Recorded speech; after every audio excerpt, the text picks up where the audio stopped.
আমি এখন আমার ডায়েটের দিনগুলোতে প্রায় কয়েকদিন ছাড়াই এই স্যুপটা বানিয়ে থাকি। তোমরাও ট্রাই করতে পারো। তো চলো আজকে তোমাদের সাথে এই স্যুপের রেসিপিটা শেয়ার করি। আর শীতকালের জন্য এটা কিন্তু বেস্ট স্যুপ বলতে পারো। তো এর মধ্যে আমি দিচ্ছি পালং শাক, লাউ, পেঁপে আর আজকে যেহেতু আমার কাছে কুমড়োটা ছিল না, তো সে কারণে আমি কুমড়োটা দিতে পারিনি। তাছাড়াও দিয়েছি ধনেপাতা, মটরশুঁটি, এই সব কিছু দিয়েই কিন্তু আজকের এই স্যুপটা আর কি বানাবো।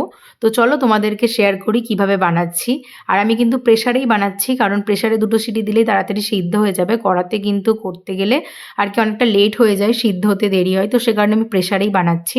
আগে প্রেসার কুকারে অল্প একটু সর্ষের তেল দিয়ে নিয়েছি, তার মধ্যে দিয়েছি গোটা জিরে আর একটা কাঁচা লঙ্কা ফোড়ন। তারপর সব সবজিগুলোকে এক এক করে দিয়ে নিচ্ছি।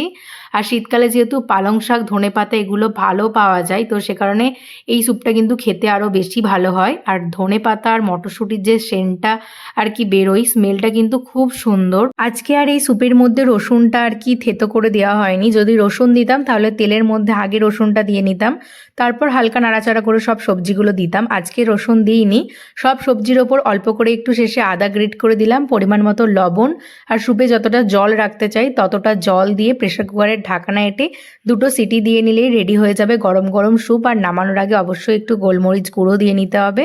তো চলো এভাবেই বানিয়েছিলাম এই স্যুপটা।